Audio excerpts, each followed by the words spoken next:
Welcome to week 3 coffee talk, and we're going to be talking about Country Tough Trail Versatility, and we're going to be going through the rule book.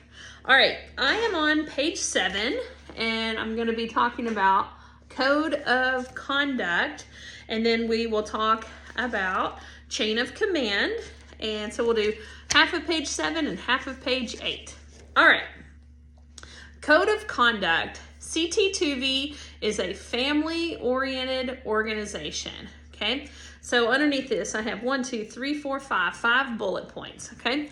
So bullet point number 1, it says absolutely no illegal drugs are permitted, okay? So that is for the person and for the equine, okay?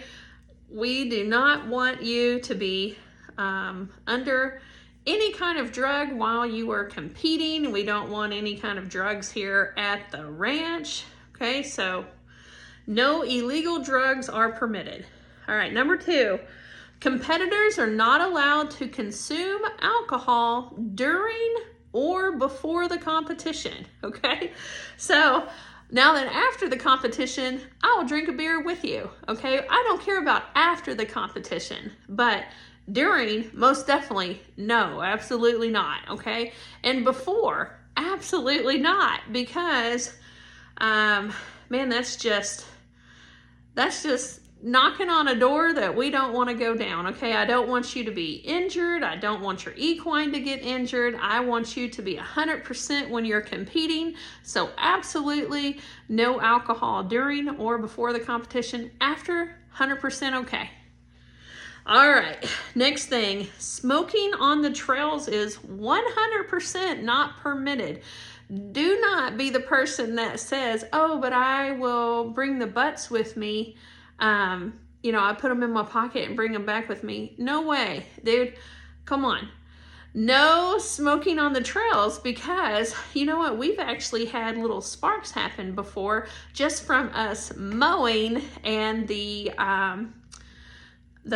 blades hit a rock and then it formed like a small fire, but luckily that thing was only like 10 inches around whenever I found it and it had already gone out. But we were scared to death of just that happening, okay? So absolutely no smoking on the trails ever, and that doesn't even matter if you're a CT2V competitor or just a trail rider. That is a no-go for us, okay? Don't smoke around the stall barns either. I mean, if you end up flicking something and you catch a stall barn on fire, and let's say that you're smoking at like 10 o'clock at night and you smoke around that stall barn, and then, everybody else is asleep, man, you could cause irreversible damage to people's animals and their livelihood. So I don't want, you better not step foot in my boarding barn with a cigarette. Oh my gosh. So you're here to hear from us, okay?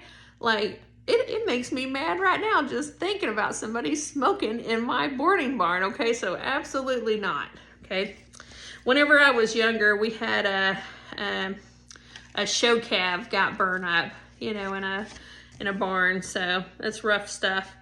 All right, next bullet point. Competitors are to be respectful and positive towards other competitors, staff, host, judges, and especially volunteers.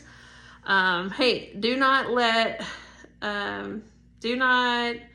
cross a boundary because you get upset about trying to win something, man. You gotta be nice and positive all the time. Remember, we are here for growth, not perfection.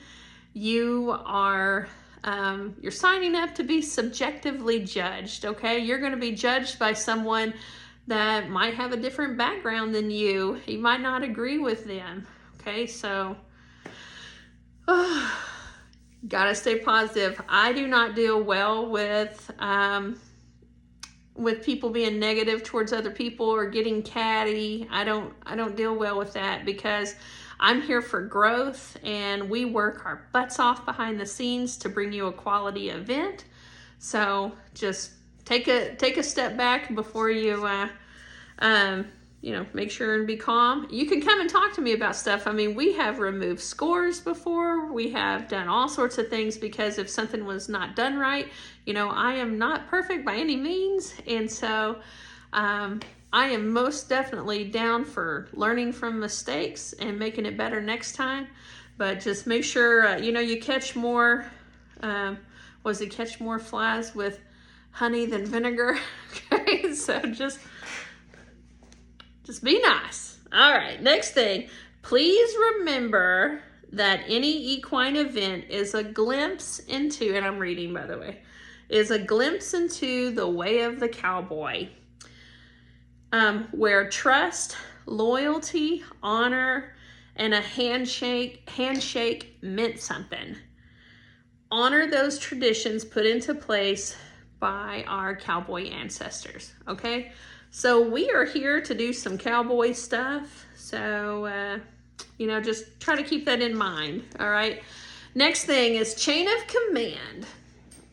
Since the CT2V headquarters is in Missouri, we're the CT2V headquarters, please try to resolve all problems on a local level first. So what that means is if somebody ends up hosting in like Arkansas or Nebraska, try to handle it there locally and before you just like immediately ring, okay?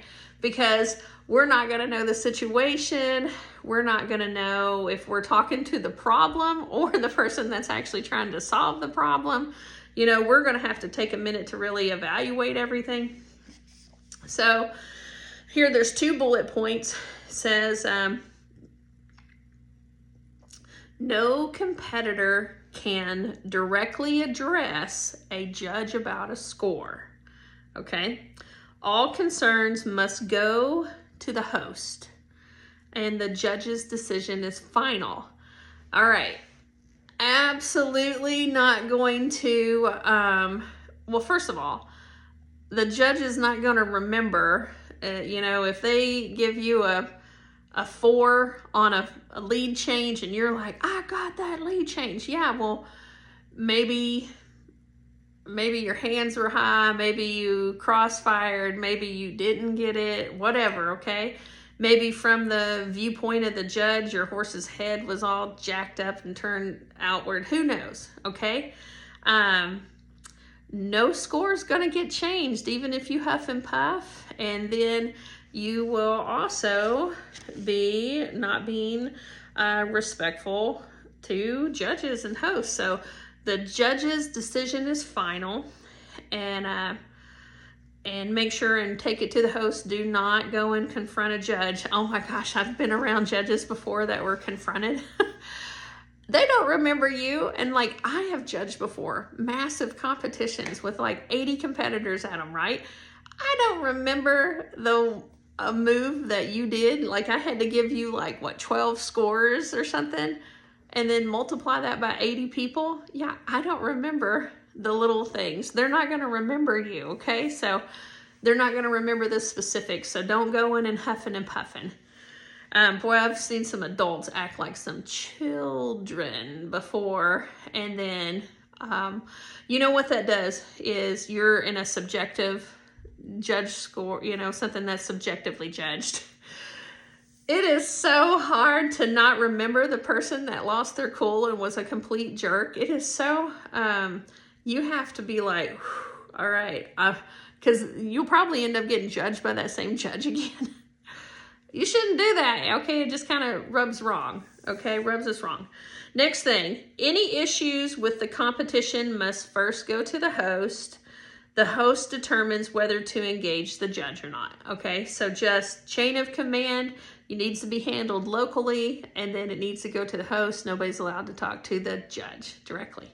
All right, there you go. Next week, we're going to be talking about dress code. All right, y'all have a wonderful day.